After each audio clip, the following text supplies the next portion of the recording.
ಸ್ನೇಹಿತರೆ, ನೀವು ಸರ್ಕಾರಿ ನೌಕರರಾಗಿದ್ದರೆ ಅಥವಾ ನಿಮ್ಮ ಮನೆಯಲ್ಲಿ ಯಾರಾದರೂ ಸರ್ಕಾರಿ ನೌಕರಿಯಲ್ಲಿದ್ದರೆ ಅವರಿಗೆ ಈ ವಿಡಿಯೋನ ತಪ್ಪದೆ ತೋರಿಸಿ. ಏಕೆಂತ ಹೇಳಿದ್ರೆ ಕರ್ನಾಟಕ ರಾಜ್ಯ ಸರ್ಕಾರ ಈಗ ಸರ್ಕಾರಿ ನೌಕರರಿಗೆ ಹೊಸ ನಿಯಮವನ್ನ ಜಾರಿಗೆ ತಂದಿದೆ. ಪ್ರತಿಯೊಬ್ಬ ರಾಜ್ಯ ಸರ್ಕಾರಿ ನೌಕರ ಈ ನಿಯಮವನ್ನ ಕಡ್ಡಾಯವಾಗಿ ಪಾಲನೆ ಮಾಡಬೇಕಾಗುತ್ತೆ. ಹಾಗಾದ್ರೆ ಕರ್ನಾಟಕ ರಾಜ್ಯ ಸರ್ಕಾರ ಈಗ ಸರ್ಕಾರಿ ನೌಕರರಿಗೆ ಜಾರಿಗೆ ತಂದಿರುವ ಹೊಸ ನಿಯಮ ಏನು ಅನ್ನೋದರ ಬಗ್ಗೆ ಸಂಪೂರ್ಣ ಮಾಹಿತಿಯನ್ನ ಈ ವಿಡಿಯೋದಲ್ಲಿ ನಾವು ನಿಮಗೆ ತಿಳಿಸಿಕೊಡ್ತೀವಿ. ಅದಕ್ಕೂ ಮುನ್ನ ನೀವಿನ್ನು ನಾಡು ನೋಡಿ ಯೂಟ್ಯೂಬ್ ಚಾನಲ್ನ ಸಬ್ಸ್ಕ್ರೈಬ್ ಮಾಡ್ಕೊಂಡಿಲ್ಲ ಅಂದ್ರೆ ಈಗಲೇ ಸಬ್ಸ್ಕ್ರೈಬ್ ಮಾಡಿಕೊಳ್ಳಿ.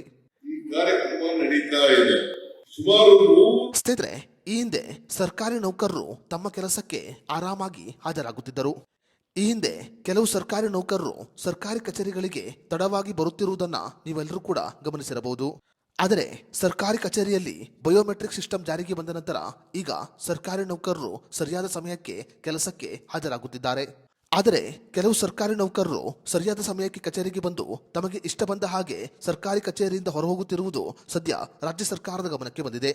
ಅದೇ ರೀತಿಯಲ್ಲಿ ಕೆಲವು ಸರ್ಕಾರಿ ನೌಕರರು ತಮಗೆ ಇಷ್ಟ ಬಂದ ಬಟ್ಟೆಯನ್ನು ಹಾಕಿಕೊಂಡು ಸರ್ಕಾರಿ ಕೆಲಸಕ್ಕೆ ಹಾಜರಾಗುತ್ತಿದ್ದಾರೆ. ಸಾರ್ವಜನಿಕ ವಲಯದಲ್ಲಿ ಕೆಲಸ ಮಾಡುವ ಸರ್ಕಾರಿ ನೌಕರರ ಇಂತಹ ನಡೆಗಳಿಗೆ ಕಡಿವಾಣವನ್ನು ಹಾಕಲು ಈಗ ಕರ್ನಾಟಕ ರಾಜ್ಯ ಸರ್ಕಾರ ರಾಜ್ಯಾದ್ಯಂತ ಹೊಸ ನಿಯಮವನ್ನ ಜಾರಿಗೆ ತಂದಿದೆ. ಈ ಕಾರಣಗಳಿಂದ ಕರ್ನಾಟಕ ರಾಜ್ಯ ಸರ್ಕಾರ ಈಗ ಹೊಸ ನಿಯಮವನ್ನ ಜಾರಿಗೆ ತಂದಿದ್ದು, ಇನ್ನು ಮುಂದೆ ಒಬ್ಬ ಸರ್ಕಾರಿ ನೌಕರ ಕಚೇರಿಗೆ ಹಾಜರಾದ ನಂತರ ತನ್ನ ಎಲ್ಲ ಕೆಲಸವನ್ನ ಮುಗಿಸಿ ಕಚೇರಿಯಿಂದ ಹೊರಹೋಗಬೇಕು ಅಂತ ಆದೇಶವನ್ನು ಹೊರಡಿಸಿದೆ. ಅದೇ ರೀತಿಯಲ್ಲಿ ಒಬ್ಬ ಸರ್ಕಾರಿ ನೌಕರ ತನಗೆ ಇಷ್ಟ ಬಂದ ಬಟ್ಟೆಯನ್ನು ಹಾಕಿಕೊಂಡು ಕೆಲಸಕ್ಕೆ ಹಾಜರಾಗುವಂತಿಲ್ಲ. ನಿಗದಿಪಡಿಸಿದ ಬಟ್ಟೆಯನ್ನು ಮಾತ್ರ ಸರ್ಕಾರಿ ನೌಕರರು ಹಾಕಬೇಕು ಅಂತ ಈಗ ಕರ್ನಾಟಕ ರಾಜ್ಯ ಸರ್ಕಾರ ಹೊಸ ನಿಯಮವನ್ನ ಜಾರಿಗೆ ತಂದಿದೆ. ಕರ್ನಾಟಕ ರಾಜ್ಯಾದ್ಯಂತ ಈ ನಿಯಮಗಳು ಅನ್ವಯವಾಗುತ್ತೆ.